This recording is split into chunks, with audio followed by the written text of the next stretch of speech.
Carmen, why don't you start us off?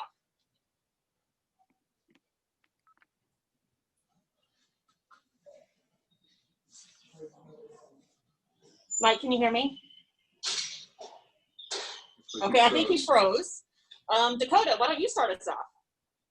Okay. Yeah. Hey, Milton, obviously one of your best performances, in a game this past weekend. Coach Brahm even spoke about the work you've put in practice, and it showed in practice, and now it's finally come to kind of fruition in a game. Just talk about what went well for you and how you were able to get open for Aiden and how you look to continue that. Honestly, we set in, some of our base things, and I wanted to execute my job and my role. Just doing what I'm told really, got me open. Understanding the concepts that Coach put in place for this week, and me understanding that more than I did last year. Being a true freshman, and understanding that really helped me become a better player in the game and do well and perform well at a high level. Obviously, everyone wants to contribute, but for you, is it a point for you to be a compliment to guys like David and Payne and that offense? Honestly, I mean, yes, everyone wants to make a point to make their mark, but at the same time, I'm really just wanting our team to be successful, and if that means me having 7 catches and 85 yards every game, or 1 catch and 2 yards. That gives us a first down for a big play for David to make or Payne to make and win the game, then that's what I have to do. So whatever it takes, honestly. Last thing I wanted to ask, it's not so much about football, but why the number 0 for you?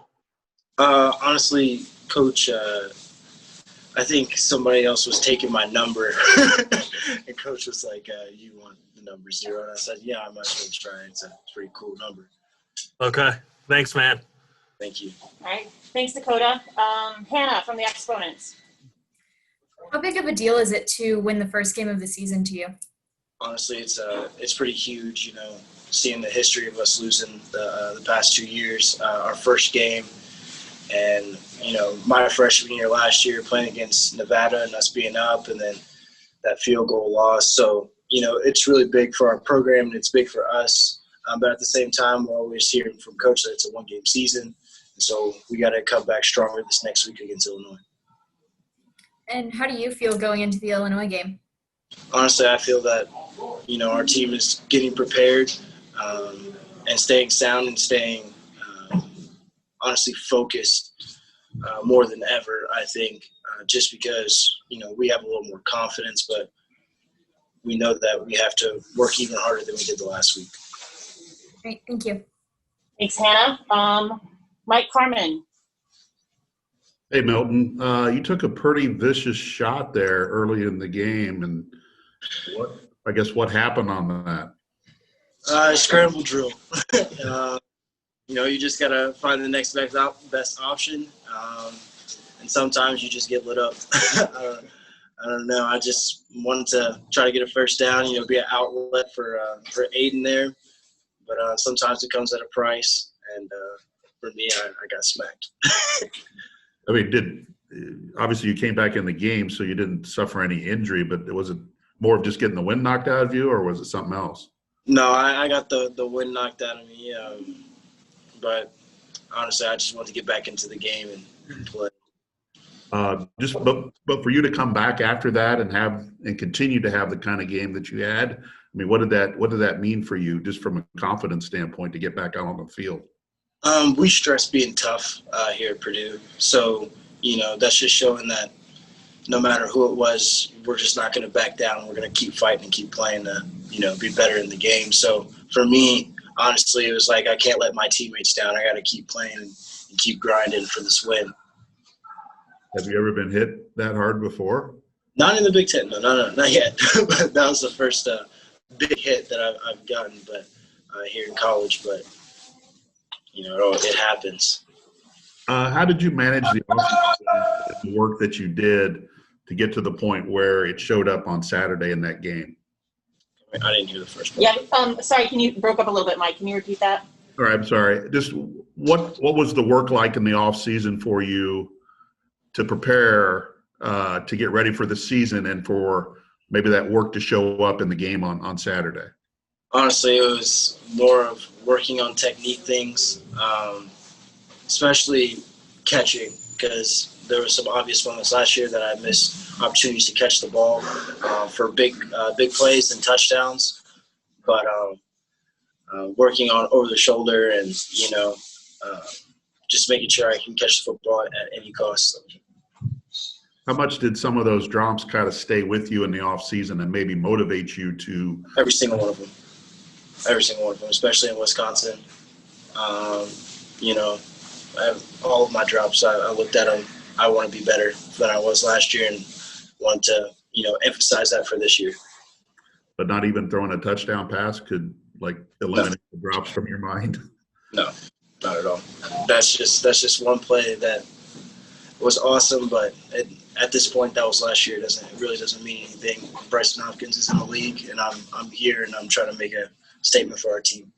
What is Jamarcus's message been to you this week about taking the next step now? Stay focused. It's next play, next game. It's time to go. It's time to rock and roll.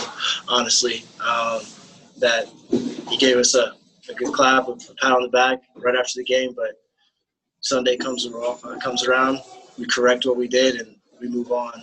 That's kind of his mindset and our mindset that he's kind of engraved in us, that we got to keep moving forward, and that, it's Illinois, not Iowa anymore. Thank you. Great. Thanks, Mike. Tom Deanhart. Hey, Milton, talk about David Bell. I mean, does he ever do things that make you sort of your jaw drop and really impress you and wow you? All I heard was David Bell. Can you repeat that, Tom? Does David Bell make catches and make plays that sometimes just make your jaw drop? Yeah. Last year against Indiana, the catch that he had where he was literally falling and caught it like this, I think we all remember that. He always makes spectacular plays. But honestly, it's kind of a motivation for me and a lot of the other guys to, step their game up, because he's done a lot of work to get to that point and do those things. So it motivates us. And it motivated me to catch the ball better, to if I got put in that situation, make a play. Thank you, Milton. All right. Any other questions for Milton? I just have one really fast. What goes through your head when you get a really big hit like that? I wonder how my mom's doing, honestly. Hopefully she's not worried, but I'd be thinking about my mom, the team, and getting right back up and playing either the next play or the next series, or running down on kickoff or running down on punt and make sure that, we stop them on special teams. Thank you. I want to follow up on that real quickly. Did you have any family in Ross-Ade Stadium Saturday? And could you hear any individual family members? I mean, usually with a crowd, it's just a loud sound. But did you hear individual people screaming stuff at you Saturday? I didn't have any family at the game this past week, but I knew they were cheering me on at home and doing the best they can when they can come up here. But I really don't focus on the crowd noise per se, and I really didn't hear anything. I was kind of just listening to the doctors. So yeah. All right. Thanks, everybody. We'll be back in just a moment.